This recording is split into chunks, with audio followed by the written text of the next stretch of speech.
Welcome to this week's edition of the Riverhawk Review. I'm your mustachioed host, Ben Barker.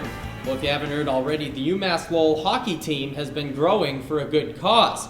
This November, the Riverhawks have been growing out their mustaches to raise money to help the fight against neuroblastoma. You too can join this cause by logging on to GoRiverhawks.com and supporting your favorite player's mustache, or simply by making a donation. While they've been working hard to grow their stashes, the Riverhawks have also been working hard out on the ice. After a disappointing 3-0 loss to UNH, the Riverhawks blew off some steam to the tune of an 8-2 victory over UMass Amherst. Looking to make it 2 in a row, UMass Lowell welcomed Princeton to the Tsongas Center. Connor Hellebuck gets the start in net for the Riverhawks in this one. The freshman was looking to make a good impression, and he certainly would here. Check out the save on this opportunity from Andrew Kaloff. Gets out in front. The Hellebuck says, "Get out of here." Later on, Terrence Wallen is going to get the first goal of the game.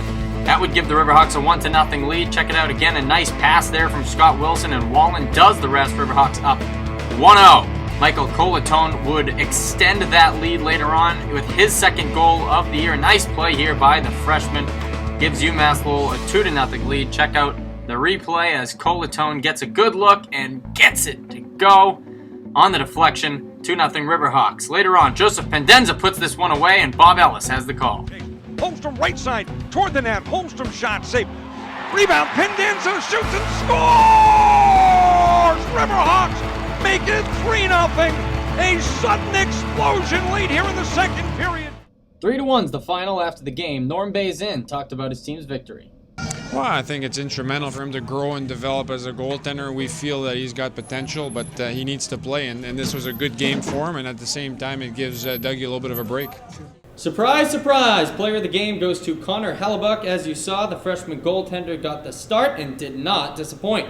Hellebuck stopped 22 of the 23 shots that he saw and earned his first collegiate victory. The Riverhawks are back in action on Friday as they will travel to New Hampshire to take on the number 2 ranked UNH Wildcats. They'll play the Wildcats again on Saturday at the Tsongas Center. For more on the upcoming home and away, I talked to the voice of the Riverhawks, Bob Ellis. UMass Lowell now goes on for a home and away with UNH, a team that's been one of the most impressive, if not the most impressive, in Hockey East this year. What can we realistically expect from this series against University of New Hampshire? Realistically, we can expect terrific hockey, and I think at both ends of the ice. UNH, they're arguably one of the best teams in Hockey East, clearly one of the best teams in Hockey East. The best, I don't know. BC's number 1 in the nation, UNH is number 2 in the nation. It speaks well for Hockey East. It speaks well for the quality of hockey that we see on a regular basis in Hockey East. UNH, they score goals. Doug Carr's got to be on his game. Yeah. The Riverhawks as a team have to be tough defensively, but UNH, I expect some entertaining hockey. I expect end-to-end hockey. I expect to see them up-tempo game, all-out attack the net. I think you weather that early storm, and then you're in good shape. I like the Riverhawks going into this weekend, but all due respect, UNH is a terrific hockey club. Definitely great to see the win against Princeton. We'll hope that carries on into the series against UNH. The voice of the Riverhawks, Bob Ellis, thanks for joining us. Thanks for the time. The pleasure is mine. Let's jump from the ice to the hard court. Heading into Tuesday's matchup with St. Michael's, the men's basketball team hadn't lost a game after the women's team defeated St. Michael's in the early game. Greg Herenda and the Riverhawks put its shiny 3-0 record to the test against the conference rival Purple Knights. UMass Lowell got off to a good start in this one. The first bucket of the game came from Matt Welch out deep for 3, gets it to go, puts the Riverhawks up 3-0. Later on, though, Riverhawks trailing by 3. St. Michael's try to work the ball inside. Instead, they'll kick it out to Dom Deitlefson. He gets a 3 of his own to go, putting the Purple Knights up by 6. Riverhawks trying to chip away at the lead. They fling the ball around the perimeter. Back to Matt Welch. Welch again from 3.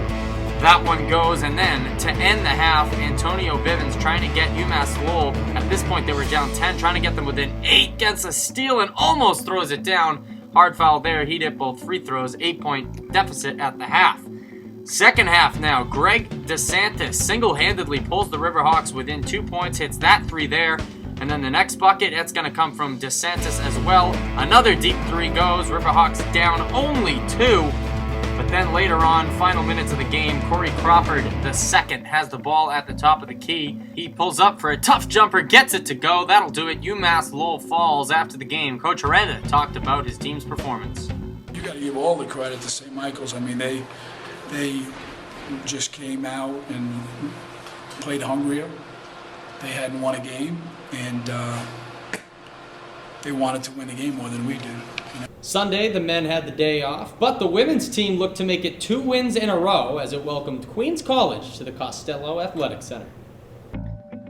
Early on, UMass Lowell with a 4-point lead, but Danielle DiPiero gets the 3-party started. Her deep shot goes, gives UMass Lowell a 7-0 lead.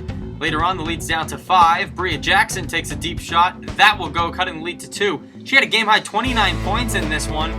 But Bianca Simmons in the second half just takes over, launching a 3 there. Defender in her face, doesn't matter, that'll go a little later. Hits Simmons again. She had 17 points. And the Riverhawks go on to win this one, 72-52. Defense was the key in this one. After the game, head coach Sarah Bain talked about her team's effort on the defensive end of the ball. So that pressure worked, and it wore them down over time. And it's getting better. It's still got a long way to go, but it's getting better. Bianca Simmons was the obvious standout in this one. The senior continued her amazing season, notching a double-double that consisted of a team-high 17 points and 11 assists. Her performance earned her NE10 Co-Player of the Week honors. Simmons shares the honor with Adelphi's Sade Jackson. Both the men's and women's basketball teams will play again tomorrow night. The women start at 5:30 and the men will begin at 7:30. Both games will be held at the Costello Athletic Center. That's all the time we have for this edition of the Riverhawk Review. I'll be back next week with more from the world of the Riverhawks. Until then, I'm Ben Barker. Get rowdy and go Riverhawks.